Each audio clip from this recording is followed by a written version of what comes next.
नमस्कार, मी सचिन खराटे आपल्या सर्वांचं सचिन खराटे या यूट्यूब चॅनलवरती स्वागत करतो।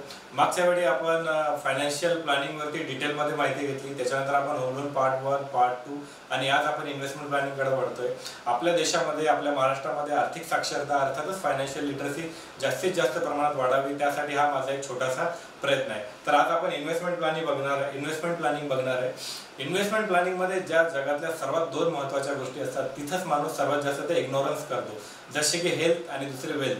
हेल्थ म्हणजे काय, तर आजारी पडेपर्यंत तो आपल्या शरीराची कधीच काळजी घेत नाही, आणि वेल्थ दुसरी सर्वात महत्त्वाची गोष्ट, जे पैसे कमवण्यासाठी व्यक्ती 15 तास 12 तास 18 तास काम करतो तेच पैसे इन्व्हेस्टमेंट करण्यासाठी त्याच्याकडे वेळ नाही, असं हे नेहमी घडतं। माझ्याकडे असे काही लोक आहेत की जे 3-3 वर्ष झाले फक्त वेळ मिळत नाही म्हणून इन्व्हेस्टमेंट नाही करत आहे, आणि त्यांचा अख्खा पैसा तो सेव्हिंग अकाउंट मध्ये किंवा कुठेतरी असा पडून असतो। तर ती आपण काळजी घ्यायला पाहिजे। इन्व्हेस्टमेंट प्लॅनिंगच्या माध्यमातून आपण तेच सांगायचा प्रयत्न करणार आहे। इन्व्हेस्टमेंट प्लॅनिंग बघताना हा एक सर्वात महत्त्वाचा पार्ट आहे, आपल्या भारतामधला हा दिलेला आहे की आपण भारतीय लोक सर्वात जास्त इन्व्हेस्टमेंट कुठं करतो। बघायला गेलं तर आपला जगामध्ये सर्वात चांगला नंबर लागतो की आपल्या देशाला कंट्री ऑफ सेव्हर म्हणतात। आपण 100 रुपयापैकी 30 ते 35 रुपये सेव्हिंग करतो, पण लक्षात असू द्या अख्खं जग आपल्याला कंट्री ऑफ सेव्हर म्हणतं, not a country of investor. कारण काय, आपण पैसे इन्व्हेस्ट नाही करत, ते सेव्ह करतो।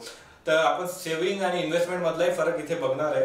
तर हा एक आपला इन्व्हेस्टमेंटचा पॅटर्न आहे, हा तुम्हाला दिसत असेल, क्लॅरिटी थोडीफार असेल तर इथं प्रॉपर्टीमध्ये साधारणतः भारतीय लोक 56% इन्व्हेस्टमेंट करतात। त्याच्यानंतर आपण गोल्ड मध्ये 11.5-12% इन्व्हेस्टमेंट करतो।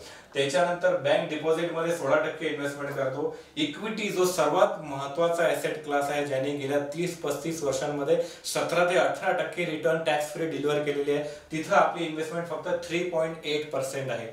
हा इथला आपला पॅटर्न दिलेला आहे। 100 लोकांपैकी फक्त 3.80 लोक ऍज ऑन डेट, हा मार्च 17चा डेट आहे, इक्विटी मध्ये इन्व्हेस्टमेंट करताय। तर हा हॉरिबल आहे ऍक्च्युअली। दुसऱ्या देशांमध्ये हे प्रमाण एकदम उलट आहे, तिथे 90-95% इक्विटी मध्ये पैसे इन्व्हेस्टमेंट होतात आणि उरलेले पैसे बाकीच्या ऍसेट मध्ये। आपल्या इथं फक्त 3 ते 3.5% इक्विटी मध्ये इन्व्हेस्टमेंट होते आणि बाकीची प्रॉपर्टी आणि गोल्ड मध्ये जाते, की जिथं रिस्क खूप जास्त असते। गोल्ड मध्ये असं वाटतं आपल्याला की रिस्क नाही आहे, पण आपण जेव्हा गोल्ड वरती येऊ इन्व्हेस्टमेंट प्लॅनिंग मध्ये तेव्हा तुम्हाला कळेल की गोल्ड मध्ये पण रिस्क असते आणि प्रॉपर्टी मध्ये पण किती रिस्क असते। इन्व्हेस्टमेंट प्लॅनिंग करताना दोन सर्वात महत्त्वाच्या गोष्टी आहेत ज्या आपल्याला कळल्या पाहिजेत।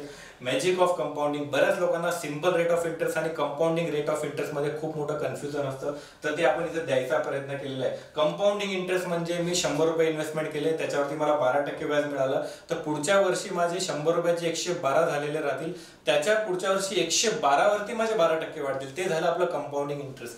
बरं, कंपाऊंडिंग इफेक्ट सर्वात जास्त कुठे मिळतो, तर पहिल्या 5 ते 10 वर्षात कळतच नाही। तो इथे जर कधी एक्झाम्पल बघितलं, आपण 1 लाख रुपये इन्व्हेस्टमेंट केलेली असेल तर पहिल्या 5 वर्षामध्ये फक्त 1,76,000 रुपये होतात, त्याच्यानंतर दुसऱ्या 10 वर्षात त्याचे फक्त 3,10,000 रुपये होतात। परंतु लॉंग टर्म मध्ये आता किती मोठा बेनिफिट दिसतोय, जर कधी तुम्ही 1 लाखाचे साधारणतः 35 वर्षांनंतर बघितले तर 52 लाख रुपये झालेले तुम्हाला दिसतील।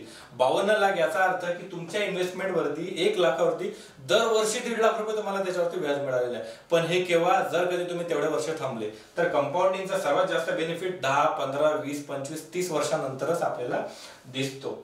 तर इन्व्हेस्टमेंट प्लॅनिंग मध्ये ह्या दोन गोष्टी जरी आपल्याला सुरुवातीला कळल्या तर त्याच्यानंतर ऍसेट अलोकेशन वगैरे कसं करायचं ते आपण बघणारच आहे। सेम तसंच इथं एसआयपी ची कंपाऊंडिंग ग्रोथ दिलेली आहे। एसआयपी याचा अर्थ दर महिन्याला इन्व्हेस्टमेंट होणारी रक्कम। आता इथे फक्त 10,000 रुपये जरी इन्व्हेस्टमेंट केले आपण, तर पहिल्या 5 वर्षांमध्ये ते 10,000 रुपये इन्व्हेस्टमेंटचे फक्त 8 लाख रुपये झालेले आहेत, त्याच्यानंतर दुसऱ्या 10 वर्षांमध्ये त्याचे 23 लाख रुपये झालेले।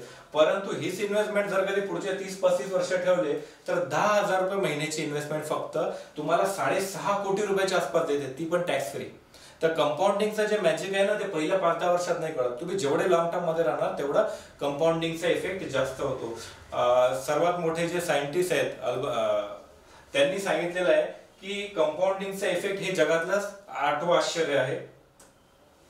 त्याच्यानंतर वॉरन बफेट, जगातला सर्वात श्रीमंत व्यक्ती, नेहमी सांगतो की इन्व्हेस्टमेंटला तुम्ही जी पैसे कमवताय स्वतः त्याच्यातले काही पैसे काढा आणि त्या पैशांवरती पैसे कमवा। त्यांचं हे स्पेसिफिक म्हणणं आहे की तुम्ही जेवढे पैसे कमवता त्याच्यापेक्षा जास्त पैसे तुमच्यासाठी कमवू शकता। तुमची इन्व्हेस्टमेंट तुमच्यासाठी काम करायला पाहिजे।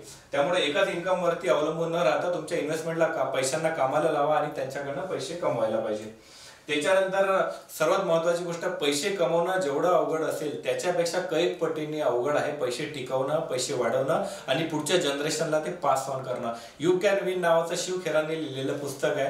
साधारणतः त्या पुस्तकामध्ये 1925चे काही त्यांनी दिलेले आहेत 10 जगातल्या सर्वात श्रीमंत व्यक्तींचे एक्झाम्पल. त्याच्यापैकी 6 लोकांनी सुसाईड केलं होतं फक्त एका कारणामुळं की त्यांना पैसा कसा कमवायचा हे पक्क माहिती होतं, परंतु तो वाढवायचा आणि टिकवायचा माहिती नव्हतं. त्यामुळे त्यांच्यावरती ती वेळ आलेली होती. बरेचदा असं वाटतं की पैसा म्हणजे सगळ्या गोष्टींचं कारण आहे आणि पैशांमुळे सगळ्या वाईट घटना घडतात, परंतु खरं कारण असं आहे की lack of money is the root of all evil. बऱ्याचशा गोष्टी आहेत की ज्या पैशांनी सॉल्व्ह होणाऱ्या असतात. त्यामुळे पैशांकडे दुर्लक्ष करून किंवा इन्व्हेस्टमेंटकडे दुर्लक्ष करून आपलं कधीच भलं होणार नाही. ज्या पैशांसाठी आपण एवढे दिवस रात्र मेहनत करतो त्यांना योग्य पद्धतीने इन्व्हेस्टमेंट करणं आपलं पहिलं कर्तव्य आहे. आता हा पहिला पार्ट होता इन्व्हेस्टमेंटचा. इथे फक्त मला तुम्हाला इन्व्हेस्टमेंटचं महत्त्व सांगायचं होतं. पुढच्या पार्ट पासून आपण बघणार की एक्झॅक्ट इन्व्हेस्टमेंट कशी करायला पाहिजे, कुठं करायला पाहिजे, किती करायला पाहिजे, त्याच्यानंतर सेव्हिंगमध्ये आणि इन्व्हेस्टमेंटमध्ये काय फरक आहे तेही आपण पुढच्या व्हिडिओमध्ये बघणार आहे. ही इन्व्हेस्टमेंट प्लॅनिंगची 4-4 मिनिटाच्या 7 व्हिडिओज आपण अपलोड करणार आहे. याच्यामध्ये gold, real estate, equity, mutual fund, SIP सगळ्या डिटेलमध्ये आपण बोलणार आहे. या व्हिडिओमध्ये आपण इथेच थांबूया. अधिक माहितीसाठी तुम्ही मला या कॉन्टॅक्ट नंबरवरती कॉन्टॅक्ट करू शकता. तसेच तुम्ही सचिन खराटे ही यूट्यूबवरची मला सबस्क्राईब करू शकता माझ्या चॅनलला, जेणेकरून माझे पुढचे सगळे व्हिडिओ तुम्हाला डिफॉल्ट येत जातील. थँक्यू.